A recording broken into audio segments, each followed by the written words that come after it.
Halo Bapak Ibu, selamat datang di video kami yang membahas topik penting terkait pengelolaan keuangan dan pengadaan pemerintah, yaitu peran APIP dalam pengadaan barang jasa pemerintah.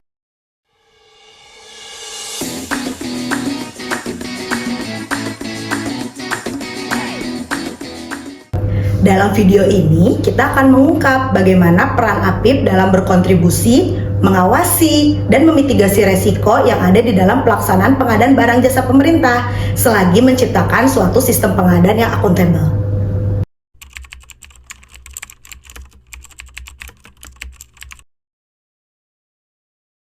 APIP atau Aparat Pengawas Intern Pemerintah memiliki peran yang sangat krusial dalam pengadaan barang jasa pemerintah dalam memastikan prosesnya berjalan dengan transparan, efisien, dan sesuai dengan peraturan yang berlaku. Di tahun 2023, kasus korupsi yang paling banyak terjadi modusnya melalui kegiatan, proyek fiktif, penyalahgunaan anggaran, laporan fiktif, dan markup. Keempat modus tersebut seringkali ditemukan dalam kasus korupsi pengadaan barang jasa pemerintah.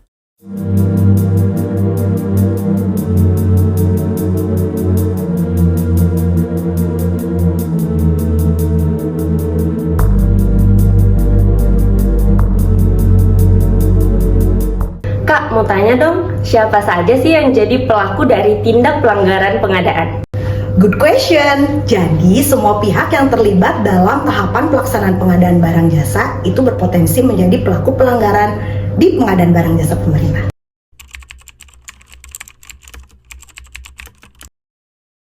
Satu, integritas dan kompetensi pelaku pengadaan masih rendah.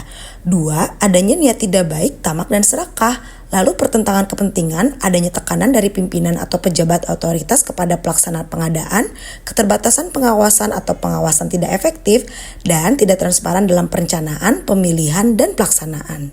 Sebelum kita masuk membahas peran APIP dalam pengadaan barang jasa pemerintah, ayo sedikit kita overview mengenai resiko.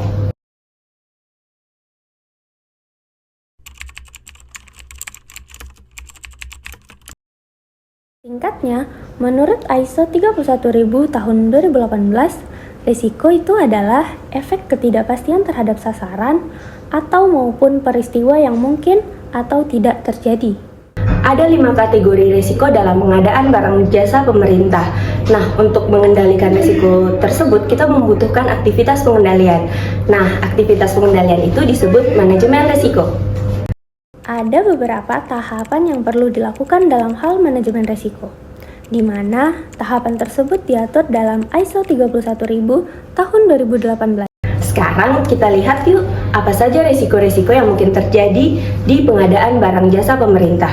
Kita bahas tuntas hingga ke implikasi serta mitigasi risikonya. Kira-kira kalau melakukan pengelolaan resiko pada pengadaan barang jasa pemerintah, manfaatnya apa ya? Jadi, jika kita melakukan pengendalian risiko secara benar, maka akan memberikan manfaat bagi organisasi kita, yaitu terkait dengan finansial, operasional, dan juga strategis.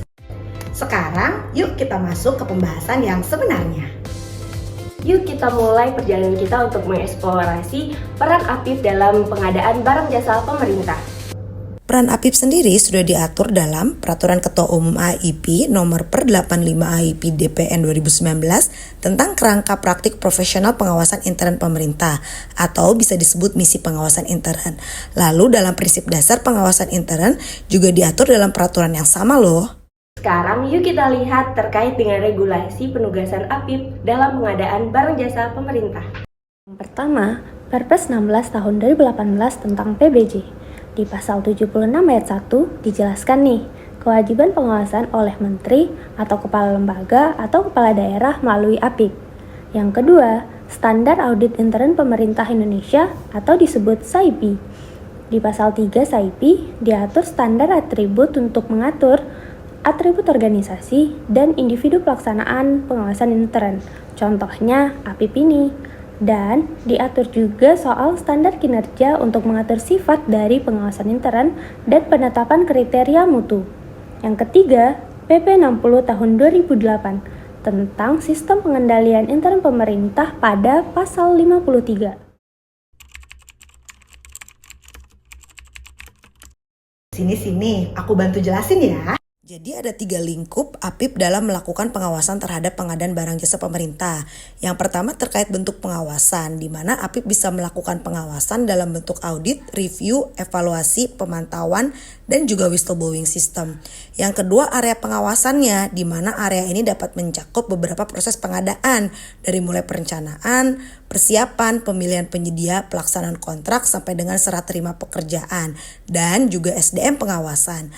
Lalu terkait objek pengawasan, nah APIP ini bisa lihat nih tujuan dilakukan pengadaan tersebut apa, nilai manfaatnya bagaimana, kepatuhan terhadap peraturan yang berlaku seperti apa, sampai dengan pencapaian TKDN-nya itu bisa dilakukan pengawasan loh.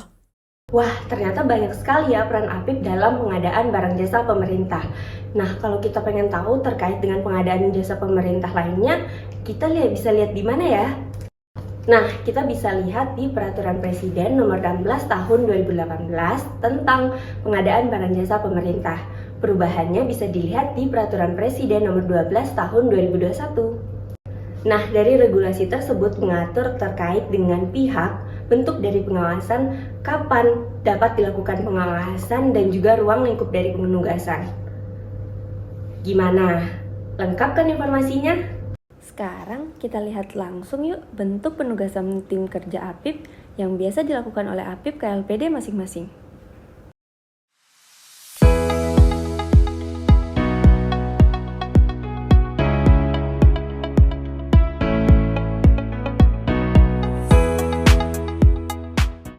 Terus gimana kalau misalnya kita menemukan pelanggaran dalam pengadaan?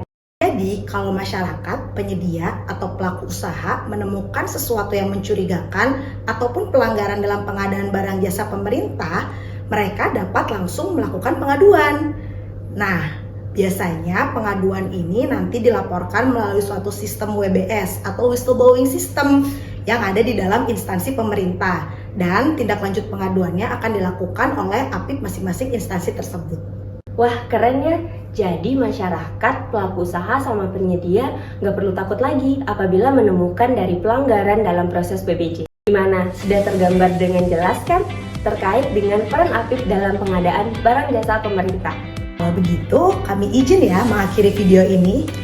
Terima kasih telah menyimak video kami tentang peran APIP dalam pengadaan barang jasa pemerintah. Semoga informasi tadi dapat memberikan pemahaman yang lebih baik terkait dengan kontribusi APIP dalam proses pengadaan barang jasa dan untuk memastikan bahwa proses barang jasa dapat berjalan secara transparan, akuntabel, dan efisien. Sampai jumpa lagi di video informatif selanjutnya ya.